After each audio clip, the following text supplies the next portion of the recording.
ये पाकिस्तान के economic issues हैं, चैलेंजेस हैं, उसमें भारत पाकिस्तान की मदद कर सकता है। जिस तरह भारत ने बांग्लादेश की मदद की या फिर श्रीलंका की मदद की, तो भारत पाकिस्तान का दुश्मन एक इंडिया बैठा हुआ है दोवल के साथ। दोवल आने के पहले कह दिया था कि हम जो तरीके इस्तेमाल करेंगे आप देख लें पाकिस्तान को कमजोर करने के लिए, और उसने किया। माइका, आप खुद को सबसे पहले कश्मीरी कहते हो या इंडियन कहते हो? कश्मीर के जो लोग हैं वो खुद को सबसे पहले एज एन इंडियन इंट्रोड्यूस करवाते हैं या एज ए कश्मीरी इंट्रोड्यूस करवाते हैं?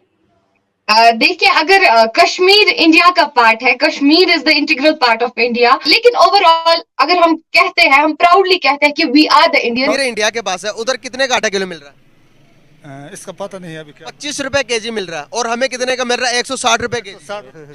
ये हमारे ऊपर जिले में देखिए, जिस वक्त हमारी सिचुएशन है ना, हमसे कोई कुछ भी कहे कि कुछ भी करवा सकता है, तुम्हारी ऐसी की तैसी कह के, यानी इस तरह की बात। जो एक ऐसा मुल्क हो जो कर्जे मांग रहा हो। तो अब इंडिया अभी भी क्लेम करता है कि गिलगित बल्तिस्तान मुझे दे दो, इसको भी मैं इतना डेवलप कर दूंगा जितना मैं। इस तरीके से बात कर रहे हैं। अब्दुल बासित की बात सुनी आपने, जफ़र हिलाली की बात सुनी, और इमरान खान पाकिस्तान में पूरी तरीके से आग लगाए पड़े हैं। इसका जवाबदार भी जफ़र हिलाली बोल रहे हैं कि भैया इंडिया अजीत डोभाल है। और एक और पाकिस्तान के लोग ये बात कर रहे हैं कि भारत से अगर हमारे रिश्ते अच्छे होते तो भारत भी हमारी मदद करता, जैसे कि बांग्लादेश श्रीलंका की। पहले पूरा वीडियो देखते हैं, वीडियो के लास्ट में करते हैं इस टॉपिक पर डिटेल बात। अगर आपको ये वीडियो पसंद आए तो मैं मिलता हूँ और भी इसी तरीके के नए वीडियो के साथ। जय हिंद। बाहर के मुल्कों में आप देखें क्या रिएक्शन, अंदर मुल्क में क्या रिएक्शन, और क्या बता रहा है आपको अपने मुल्क के बारे में। एक तो कह रहा है कि वो तो जी पंजाब पुलिस के खिलाफ गिलगित बाल्टिस्तान का पुलिस को लगा दिया आईजी ने। क्या मतलब भाई, इतना तुम लोगों में दुश्मनी है कि एक आईजी ऑफ अ प्रोविंस दूसरे आईजी के लोगों के खिलाफ अपना फोर्स भेजता है।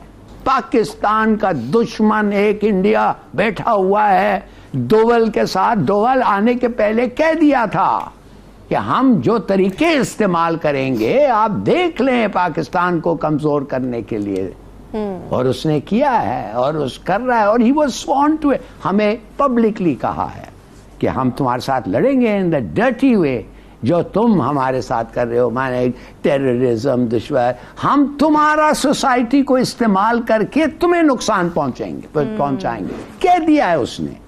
और फिर ये टीटीपी, टीटी, ये इनका भी एक बड़ा ये है। तो दुश्मन है, पैसे हैं, हथियार है, मोटिवेशन है, रीजन है, और उसके ऊपर नो सिक्योरिटी। इंटरनल क्या सिक्योरिटी है? पत्थर और गुलेल से कोई सिक्योरिटी है? मैं आपको बताता हूं कि अगर फ्रंट ये केपी में चले जाए और पहाड़ों के इलाके में जाएं, उधर का जो वेल टू डू आदमी है उसके पास आर्म्ड गार्ड्स होते हैं विदाउट लाइसेंसेस। फाइका, आप खुद को सबसे पहले कश्मीरी कहते हो या इंडियन कहते हो? कश्मीर के जो लोग हैं वो खुद को सबसे पहले एज एन इंडियन इंट्रोड्यूस करवाते हैं या एज ए कश्मीरी इंट्रोड्यूस करवाते हैं? देखिए, अगर कश्मीर इंडिया का पार्ट है, Kashmir is the integral part of India, we are Indians, तो हम ये नहीं कह सकते हैं कि कश्मीरी और इंडियन। कश्मीर हमारा कुछ स्टेट है, हमारी कुछ कल्चर है, हमारा कुछ ट्रेडिशन है, वो हम रिप्रेजेंट कर सकते हैं। लेकिन ओवरऑल अगर हम कहते हैं, हम प्राउडली कहते हैं कि we are the Indians, and हम सबसे पहले लाइक करते हैं कि हम जिसको भी, अगर फॉर एग्जाम्पल हमारी पहचान जो है, अगर हम कहीं इंटरनेशनल लेवल पे जाते हैं, अमेरिका जाएंगे, यूएस जाएंगे, या बहुत सारी कंट्रीज विजिट करेंगे, तो वहां पे हम ये नहीं कह सकते हैं कि वी आर कश्मीरीज। वहां पे हम ये कहेंगे कि we are the residents of India, because Kashmir is the integral part of India. So हम कह सकते हैं कि फिर हमें पूछा जा सकता है लास्ट पे कि आप इंडिया में कहां से हो, देन हम कह सकते हैं कि इंडिया में एक यूनियन टेरिटरी आती है जो कि कश्मीर के नाम से जानी जाती है। तो फाइनली हम इंट्रोड्यूस कर सकते हैं अपने आप को। ओके जी फाइका, हर इंसान को अपने मुल्क पे इतना ही फख्र होना चाहिए, लेकिन मुल्क के ऐसे काम भी होने चाहिए कि उस पर फख्र किया जा सके। बिल्कुल बिल्कुल। अगर बात करूं G20 की, तो G20 पे बहुत सारी उम्मीदें हैं बहुत सारे लोगों को कि लेट्स सी क्या क्या चीजें, पूरी दुनिया को बल्कि, कि बहुत कुछ रिजॉल्व होगा, बहुत से नए डिसीजंस बनेंगे, बहुत सारी स्टेबिलिटीज आएंगी। मुझे बताएं G20 के हवाले से, अगर ये रशिया यूक्रेन की बात करें, तो अभी हमारे पास एक रिसेंटली न्यूज आ रही थी कि पुतिन विजिट करना चाह रहे हैं G20 के लिए इंडिया। मुझे बताएं कैसा डिसीजन है ये? डू यू थिंक कि रशिया यूक्रेन इशू रिजॉल्व हो जाएगा? देखिए, अगर रशिया यूक्रेन के हिसाब से बात करें तो आपने अभी अभी बोल दिया, कैसी न्यूज आ रही थी कि एक कंट्री जो है ज्वाइन करने जा रही है, जिससे जो है शायद ही रशिया यूक्रेन वॉर जो है वो उनके बीच में जो कॉन्फ्लिक्ट है वो शायद ही रिजॉल्व हो सकते हैं। ये सिर्फ मैं आपको एक हिसाब से बता सकती हूँ। जैसा पाकिस्तान के हवाले से बात करें तो you are the resident of Pakistan. अगर बात करें अपने इंडिया की, तो इंडिया में ऐसे, फॉर एग्जाम्पल मैं आपको एक एग्जाम्पल दे रही हूँ। इंडिया बतौर किसी लड़ाई के, बतौर किसी चुगलखोरी के, बतौर किसी भी चीज को साइड में रख के जो है अपनी इकोनॉमिक ग्रोथ पे, अपने फ्यूचर पे, अपनी जो भी उनकी डेवलपमेंटल इश्यूज है उन पे फोकस कर रही है।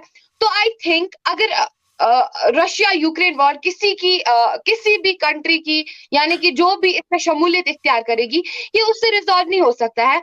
ये म्यूचुअल अंडरस्टैंडिंग से, जहां तक उनकी म्यूचुअल अंडरस्टैंडिंग, जहां तक उनकी म्यूचुअल रिलेशनशिप्स क्या कुछ है वो उन लोगों को रिजॉल्व, यानी कि वो दो कंट्रीज जो है तभी वो रिजॉल्व कर सकती है, मतलब खुद में ही एक म्यूचुअल अंडरस्टैंडिंग ला सकती है, तब जाके इस इशू को जो है रिजॉल्व किया जा सकता है। वैसे मैं अपनी बात करूं इंडिया, अगर पाकिस्तान के हिसाब से बात करें तो पाकिस्तान यूजुअली देखा जाता है कि यहाँ करो, ये करो, वो करो, यहाँ पे यही चला जाता है कि हर किसी पाकिस्तानी या पाकिस्तान की जितनी भी गवर्नमेंट है वो फोकस रहती है कि इंडिया ने क्या किया है, इंडिया कश्मीरियों के साथ ऐसा कर रहा है। Same is the case with it. अगर ये चुगलखोरी पे आएगी, अगर ये बातें चुगलखोरी पे आएगी, अगर कंट्रीज ऐसा ही करेंगी जो ऑल ओवर द कश्मीर, अगर देखा जाए वर्ल्ड में जो पाकिस्तान कर रहा है, जो पाकिस्तान डिप्लोमेसी चला रहा है, sorry you are the resident of Pakistan, but it is the bitter reality of Pakistan.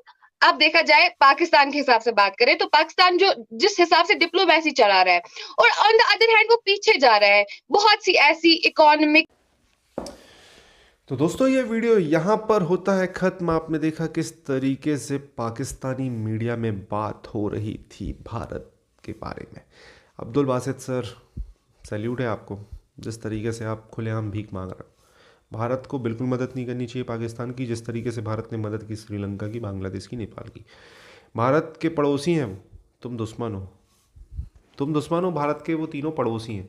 तुमने भारत के लिए कभी भी अच्छा नहीं चाहा। तुम्हारे बच्चे के अंदर एक ही है हिंदू काफिर फलाना ठिकाना जहर भरा है।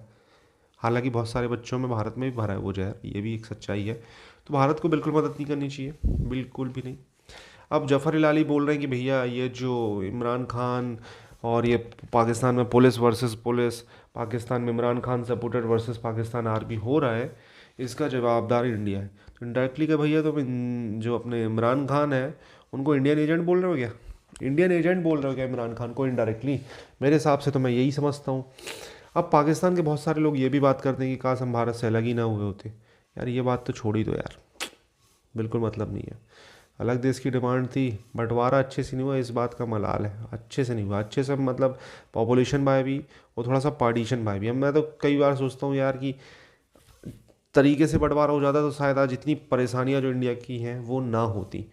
अब ठीक है, हिस्ट्री को हम पलट नहीं सकते, हिस्ट्री को हम दोबारा लिख नहीं सकते। जो हो गया तो हो गया, क्या होगा आगे पता नहीं।